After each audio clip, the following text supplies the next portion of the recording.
I didn't grow up with Life. I didn't watch it as a kid. I didn't know the jokes by heart.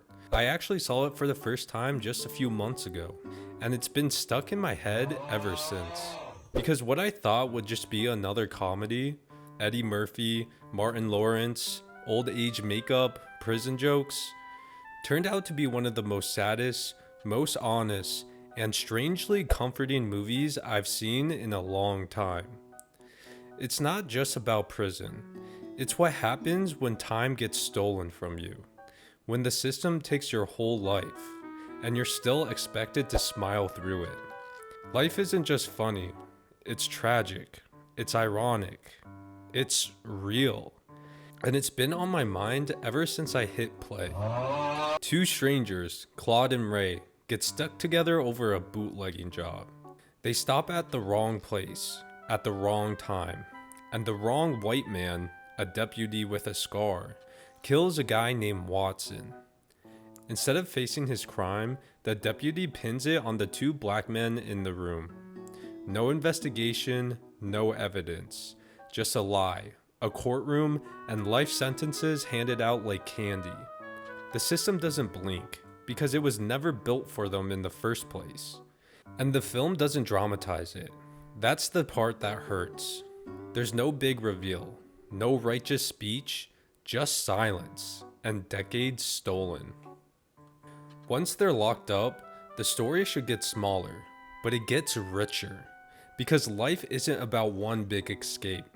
It's about the daily resistance of staying human in a place built to crush you. Ray and Claude keep trying to escape, year after year. Through running in the woods, through trying to fly a plane, through fights and schemes. But every plan fails. And yet, they never stop. Because the real escape isn't physical. It's mental, emotional, spiritual. And that's what this movie gets. Prison doesn't just steal time. It steals your hope. But here's the thing. The movie never gets preachy. It doesn't need to. Because Claude and Ray joke their way through pain. They argue like an old married couple. They dance. They laugh at absurdity. They turn a prison yard into a stage. And that's the realest part of the whole movie. Because that's how people survive things like this. Not with hero speeches, but with humor. With inside jokes in the face of injustice. It's not funny because prison is funny. It's funny because they're alive. And that's worth something. And then there's Biscuit. Loud, flamboyant, always wearing a bandana like it's a crown. He's something much more. In a strange way, he feels like a mirror of early Tupac. Not the gangster image the media latched onto, but pre-fame Tupac. The dancer, the sensitive poet, the performer who wore bandanas with pride before the industry carved a harder mask onto him. Biscuit's out there. He's soft, expressive, unapologetic, in prison of all places. That's power. It's subtle, but I think it's intentional. A nod to the different ways masculinity, queerness, and identity show up, even when the world tries to strip you down.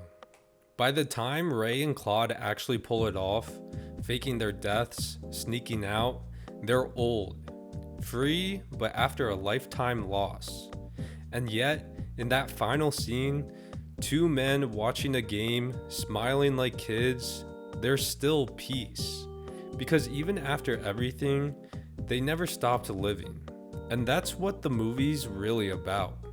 Life isn't just a prison movie, it's a metaphor. For how the world treats black men, for how laughter becomes armor, for how systems kill you slowly, with paperwork and silence. But it's also about resilience, the kind that can't be taught, the kind that survives decades, the kind that smiles at a baseball game, knowing it beat the odds. Claude and Ray are fictional, but their story is real. Too real. If you ever laughed at this movie, I encourage you to watch it again. This time, really watch it. You'll see something you missed the first time.